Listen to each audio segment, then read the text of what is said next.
Greetings, royal queens and kings. It's your host, Queen Tulsa, and welcome back to the Queen Tulsa Show. Gucci Mane's wife versus basketball wives, the Evelyn and Keyshia Dior timeline.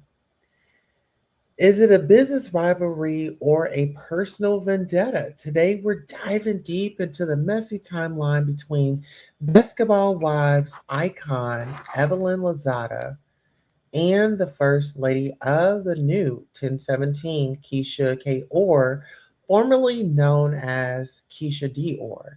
Before the glamorous weddings and multi-million dollar empires, these two were locked in a cosmetic beef that spilled out of the boardroom and into the legal system. From the origins of Ka'oir Cosmetics to the lawsuits that shocked fans.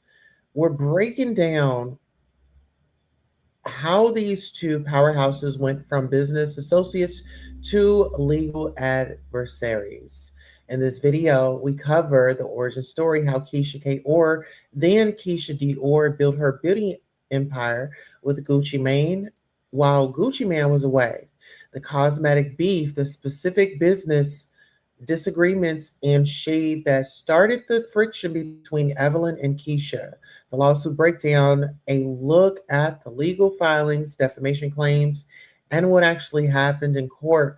Basketball Wives Connection, how reality TV fame and social media amplified the tension between these two moguls, where they are now, a 2026 update on their current relationship and respective business ventures.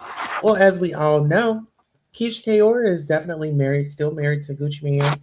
Evelyn Lozada, I don't think she's married anymore. Yeah, I don't think she's married anymore, but I believe that she was married to or had a baby with the Carl Crawford of like a management, music management. But let's get into this because there were some articles that I had come across and I did want to shed some light on it. So I did get the story from the Jasmine brand. Give me one second. Let me go ahead and bring her up. So I got this story from the Jasmine brand.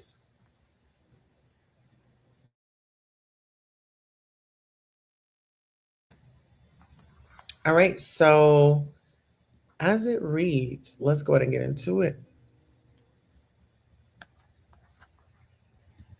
Okay. Cosmetic Beef and lawsuit introducing Evelyn Lozada and Keyshia Dior. And this is brought to you by the Jasmine brand. This was posted December the 23rd of 2011.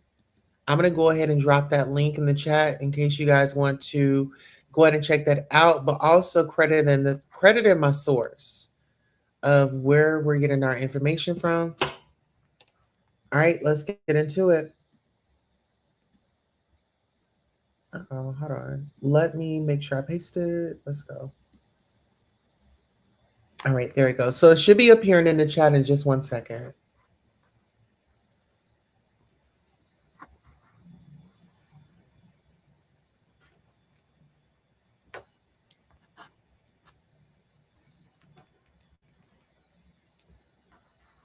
All right.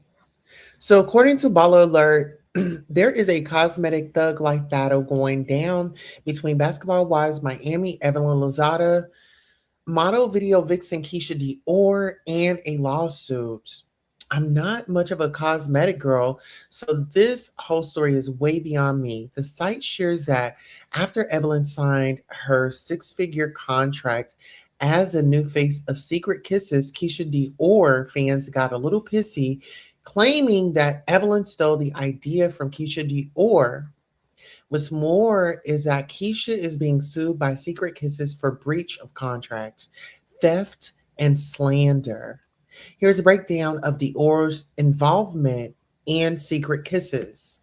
Around August 2010, Ronell Gates, Lavette, Secret Kisses, and Keyshia Dior entered into a joint venture agreement to combine efforts and promote, exploit, and expand a lipstick line known as Secret Kisses. They were to attend certain events, make appearances, and operate an online boutique for the sale of the lipstick products. Gates owned 51% of the company and Dior 49%. Each party also agreed that Gates would provide the costs for making expenses, manufacturing, and all other costs of the business operation. In early 2011, Keyshia began engaging in direct competition with Secret Kisses by establishing a lipstick line, an internet boutique known as Ka'oir.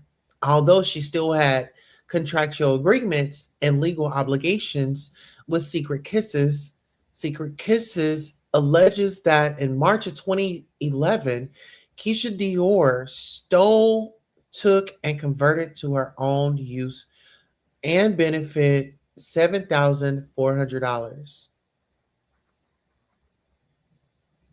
All right, so in this article, she was doing business with Evelyn.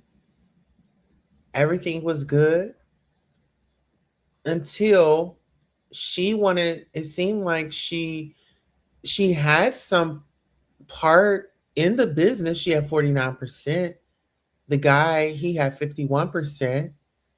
Um, and those are just small things. I mean, when you talk about packaging the products and things like that, if he knew or if he had a connection, why not let him work his magic and you be at the meetings and, be there taking notes?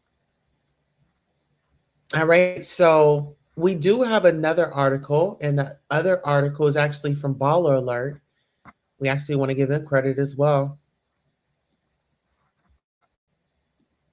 And their article states that model Keyshia Dior sued over lipstick. Evelyn threatened to back down.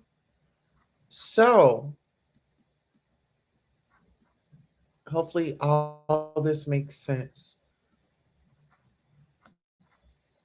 So you have to understand this. Like, she's definitely about that life. Um, if y'all did not know, like her dad, he was, in the streets and he lived a particular type of life. Hmm. All right, so let's get into it. Allegedly. All right. So we've promoted both brands on here, but news is news. And this is definitely a wild one. Thanks to Miss Gia for the heads up. There is a battle of the lipsticks and it's getting crazy. Model Keyshia Dior of Ka'oir Cosmetics is being sued by Secret Kisses for breach of contract, theft, and slander. The paperwork is rather lengthy, so I'll break it down best I can. Number one, Around 20 around August 2010, Ronell Gates Levette, Secret Kisses, and Keyshia Dior entered into a joint venture agreement to combine efforts and promote, exploit, expand a lipstick line known as Secret Kisses. They were to attend events, make appearances, and operate an online boutique for the sale of the lipstick products. Gates owned 51% of the company and Dior 49%. Each party also agreed that gave the operation. So what he's saying is, I got the connections. Let me do this.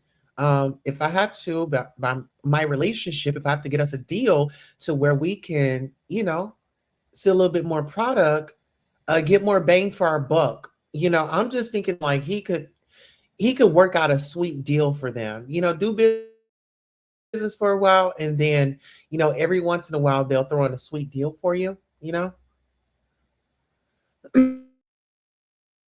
Early 2011, Keyshia began engaging in direct competition with Secret Kisses by establishing a lipstick line and internet boutique known as K'oir, although she still had contractual agreements and legal obligations with Secret Kisses. So was this when she got the money from Gucci? Because it was like, okay, well, I really don't need y'all's money. But really, she did because she cleaned out the account. So once again, Secret alleges that in March 2011, Keyshia Dior stole, took, and converted to her own use and benefit $7,400. Secret Kisses also alleges that Keyshia Dior and Ka'oir used their resources to defame them and lead others into thinking their company was fraudulent by making comments such as authentic Keyshia Dior lipsticks are only called Ka'oir. Do not be confused by imitations. There is no other brand name, period, and offering press statements. Wow. So this one really gets into it. This one really gets into it. All right, let's go.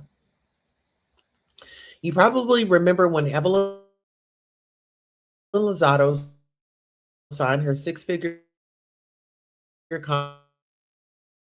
contract as a new face of allegations that Evelyn stole the idea from K'oir. Keyshia Dior fans took to their virality. Well, it's safe to say Evelyn hasn't done much promotion of the product on her Twitter page since. According to Nicole Bitchie, word is that Evelyn may have been receiving threats to her life by acquaintances of Dior and backed out of the deal. Apparently, according to Miss Bitchie, Evelyn may be seeing a lawsuit for breach of contract as well. Who knew the lipstick game was so cutthroat? Wow. So yeah, let's get into it. So the Keyshia Dior representatives has issued a statement. Ms. Dior's attorney states his lawsuit has no basis. It's just the opposite. We have claims against Secret Kisses engaged for unauthorized use of Miss Dior's name, products, images, and like likeness. When asked about Evelyn Lozada, Keyshia was unavailable for comment, but her management team, Mesla Enterprises, says there are absolutely no issues between Keyshia and Evelyn. Keyshia and her K'oir Cosmetics was built from a heartfelt love of the fashion and cosmetic world. She's very loyal to her fans and she is very passionate about her brand. It saddens us to witness such a slanderous attempt to hinder such a thriving fresh talent from achieving her goals. End quote. Whew, that was a lot, but I just want to say this. Just keep in mind what's going on out here in the streets. Somebody go out there and check on Gucci. Okay, somebody go over there and check on Gucci Child. He done made him a diss track. Honey, he is back out here and he's ready to serve it up. Are y'all listening to his new tracks? Let me know in the comments. Until next time, so long.